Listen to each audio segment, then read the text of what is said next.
Welcome back. Attorney Andrew Bethel here yet again to discuss some politics because it's all anyone can talk about right now.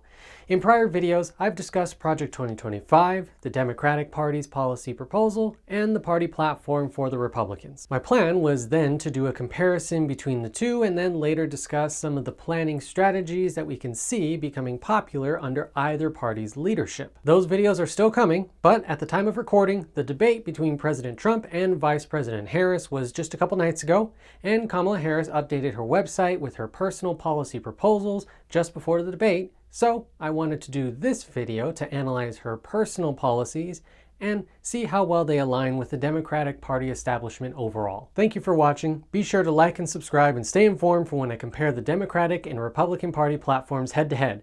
Don't forget to share the video, and let's dive in. Let's start by talking about Vice President Kamala Harris's personal platform and how it aligns with the broader Democratic Party's 2024 policy agenda, especially when it comes to wealth, taxation, real estate, and business incentives. First up, capital gains taxes. Harris's platform does focus heavily on increasing taxes for high-income earners, particularly through capital gains reforms.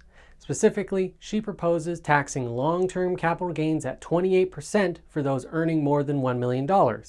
This aligns closely with the broader Democratic Party's stance, which advocates for taxing capital gains at ordinary income tax rates for the wealthiest Americans. So, what does this mean for those of you who fall into the higher tax brackets? Well, for Californians with significant capital gains exposure, strategies like tax loss harvesting or charitable donations of appreciated assets will become even more crucial in mitigating tax liabilities. Another smart strategy might involve gifting appreciated assets to lower income family members or charitable entities, moving those gains out of your taxable estate while benefiting from the tax reforms. In essence, if you're a high net worth individual in California, you'll want to stay proactive in managing your capital gains to avoid the full force of these proposed tax increases. By the way, that 28% proposed tax is only 3% higher than what someone earning over $1 million would be paying currently. 25%. Next, let's talk about stepped-up tax basis, a primary method by which families build generational wealth through inheritance.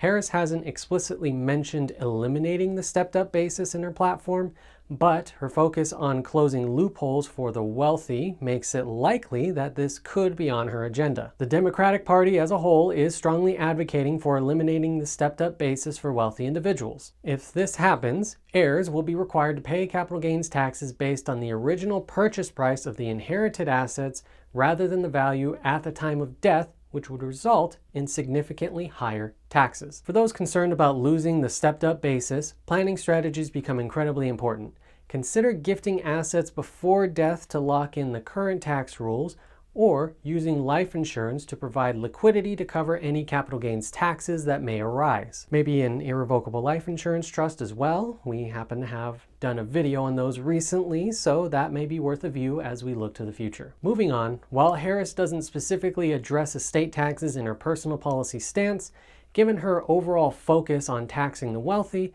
it's likely her administration would align with the Democratic Party's approach. This could mean potentially lowering the estate tax exemption from its current level of $13.6 million. We know that if Congress doesn't act, that number will drop to approximately $7 million in 2026, meaning those of you with estates above that threshold, you're now at risk of your estate having to pay a 40% tax at your death. High net worth individuals should think about taking advantage of the current federal estate tax exemption before any reductions take effect. Lifetime gifting using tax-efficient tools can be incredibly helpful here.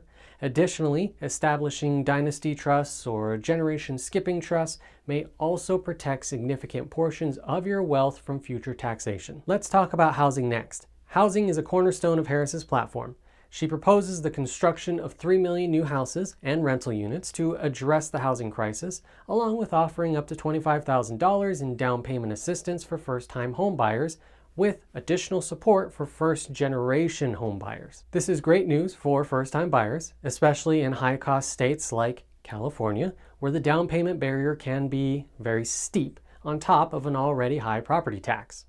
If you're in the real estate market or investing in property, this initiative could lead to new opportunities, especially with the increased focus on cutting red tape and addressing housing shortages. However, if you're a real estate investor, it will be important to watch how this influx of new homes and the associated policies on affordable housing may impact the market.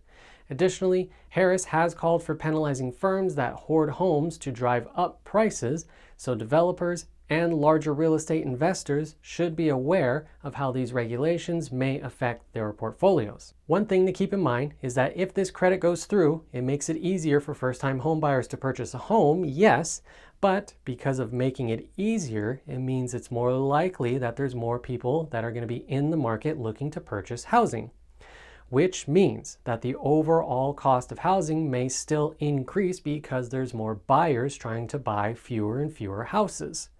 Now that has to be coupled with actually building newer houses, which, if history is anything to go by, it seems like we can earmark all this money to purchase new houses to provide incentives, but there's oftentimes too much red tape to where the new houses never get built, and thus the overall cost of housing just keeps going up, even though people have more cash on hand. So doesn't necessarily solve the housing crisis, but again, we'll have to see how things turn out. This brings us to small businesses. Harris has made it clear that small businesses are a priority.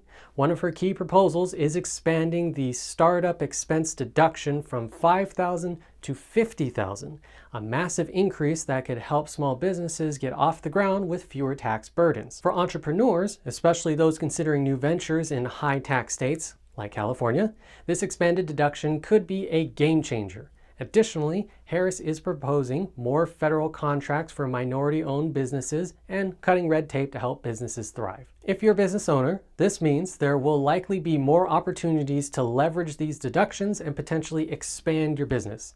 It's worth keeping an eye on these proposals if you're planning on starting or growing a business in the near future. Overall, Kamala Harris's platform aligns fairly closely with the Democratic Party's broader agenda, with a strong focus on tax fairness and supporting middle-class families.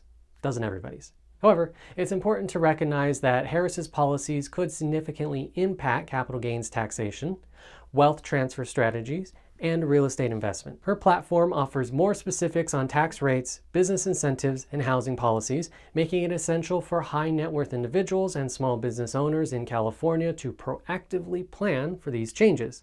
Something I barely scratched the surface on here, but which we'll dedicate an entire video to very soon. But what do you think of Kamala's personal plan of action?